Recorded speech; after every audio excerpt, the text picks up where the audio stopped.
नमस्कार. नुसत्या सुगंधानेच अगदी वरण खावंसं वाटेल असं हे आज आपण इथे फोडणीचं वरण बनवणार आहोत. अतिशय चविष्ट आणि अगदी लहानांपासून मोठ्यांपर्यंत सर्वांनाच आवडेल असं आज आपण फोडणीचं वरण बनवणार आहोत. तर हे फोडणीचं वरण कसं बनवायचं ते आज आपण ह्या रेसिपीमध्ये पाहणार आहोत. तर इथे आपण 1 वाटी मूग डाळ घेतलेली आहे आणि ती स्वच्छ धुवून 10 ते 15 मिनिटासाठी भिजवून घेतलेली आहे. तर आता आपण डाळ शिजायला ठेवणार आहोत. तर त्याच्यामध्ये आपण 1 छोटा चमचा आपण इथे हळदीचा वापर करणार आहोत. पाव चमचा हिंग, 1 बारीक चिरलेला टोमॅटो आणि 2 हिरव्या मिरच्या आणि 4 ते 5 कढीपत्त्याची पानं. तर इथे आपण जिऱ्याचा वापर करणार नाही आहोत, तर आपण नंतर जिऱ्याचा वापर करायचा आहे. कढीपत्त्याची पानं अशा पद्धतीने आपण हाताने तोडून टाकणार आहोत. छान असं स्वाद येतो. एकदा अशा पद्धतीने हे वरण बनवून बघा. अतिशय चविष्ट आणि अगदी खमंग असं हे वरण तयार होतं. तर इथे आता डाळ छान मऊ शिजण्यासाठी आपण 1 छोटा चमचा तेलाचा वापर करणार आहोत. तर इथे आता तेल मिक्स करून झालेलं आहे आणि आता कुकरला झाकण लावून 2 ते 3 शिट्यांमध्ये आपण डाळ छान शिजवून घेणार आहोत. तर इथे कुकर साधारण थंड झालेला आहे आणि वाफ सोडून आपण झाकण काढून घेणार आहोत. तर इथे पाहू शकता छान अशी डाळ शिजलेली आहे. आता डाळ आपण घोटून घेणार आहोत. तर एखाद्या चमच्याच्या सहाय्याने अशा पद्धतीने डाळ छान घोटून घ्यायची, म्हणजे जे आपण वरण, आमटी किंवा डाळ बनवतो ती छान अशी मिळून येते. तर इथे आता डाळ आपण अशा पद्धतीने घोटून झालेली आहे आणि आता डाळीमध्ये कितपत पाणी तुम्हाला कितपत घट्ट हवी आहे त्याप्रमाणे तुम्ही पाण्याचा अंदाज ठेवायचा आहे. इथे साधारण 2 ग्लास आपण पाण्याचा वापर केलेला आहे. तुम्हाला कितपत डाळ किंवा वरण घट्ट हवं आहे त्याप्रमाणे तुम्ही पाण्याचा अंदाज ठेवायचा आहे. तर इथे आता डाळ छान पाण्यामध्ये मिक्स करून झालेली आहे आणि आता आपण एक छान वाटण तयार करून घेणार आहोत. या वाटणामुळे खूप छान अशी डाळ खमंग होते.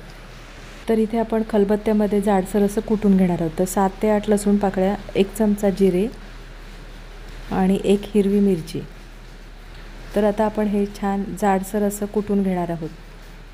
तर इथे तुम्हाला जर खलबत्त्यामध्ये हे कुटून घ्यायचं नसेल तर तुम्ही मिक्सरच्या भांड्यामध्ये अशा पद्धतीने जाडसर असं वाटण तयार करून घ्यायचं आहे, पाण्याचा वापर न करता. एका पातेल्यामध्ये आपण फोडणीपुरते तेल गरम करून घेणार आहोत. तेल छान गरम झाले की त्यामध्ये आपण 1 चमचा मोहरी छान तडतडू द्यायची आहे. तर इथे मोहरी छान तडतडू द्यायची म्हणजे छान असा खमंगपणा येतो. तर इथे आता मोहरी तडतडल्यानंतर आपण जे खलबत्त्यामध्ये जाडसर असं कुटून घेतलेला मसाला आहे, म्हणजे लसूण, जिरे आणि मिरची, ते आपण आता फोडणीमध्ये छान परतवून घेणार आहोत. तर इथे मी काश्मीरी लाल मिरचीचे तुकडे करून घेतलेले आहेत. तर तुम्हाला आवडत असल्यास मिरचीचा वापर नाही केला तरीसुद्धा चालेल. आणि 7 ते 8 इथे कढीपत्त्याची पानं वापरलेली आहे. तर गॅसची फ्लेम स्लो ठेवून आपल्याला फोडणी छान परतवून घ्यायची आहे. तर अगदी लसणाचा रंग बदलेपर्यंत आपल्याला फोडणी छान परतवून घ्यायची आहे. तर इथे पाहू शकता लसणाचा साधारण रंग बदललेला आहे आणि मिरचीमुळे छान असा लाल रंग आलेला आहे. तर इथे मी फक्त रंगासाठी आपण इथे काश्मीरी लाल मिरचीचा वापर केलेला आहे. तर साधारण वरणाला छान असा रंग येतो. तर इथे आता आपण फोडणीमध्ये वरण छान मिक्स करून झालेलं आहे. गॅसची फ्लेम स्लो ठेवूनच आपल्याला आता वरणाला छान उकळी येऊ द्यायची आहे.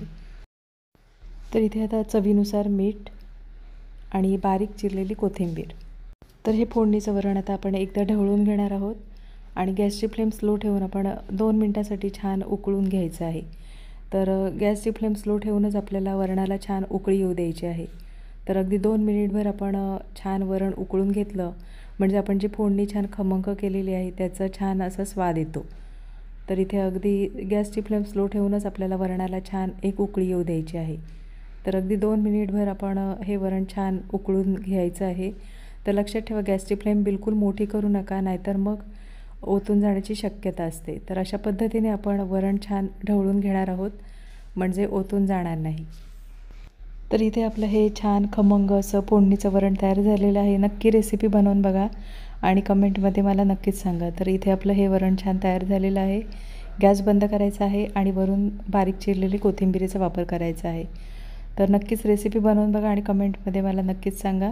आजची रेसिपी आवडली असेल आणि चॅनलवर नवीन असलं तर चॅनलला सबस्क्राईब करा आणि व्हिडिओ आवडला असेल तर लाईक शेअर करा.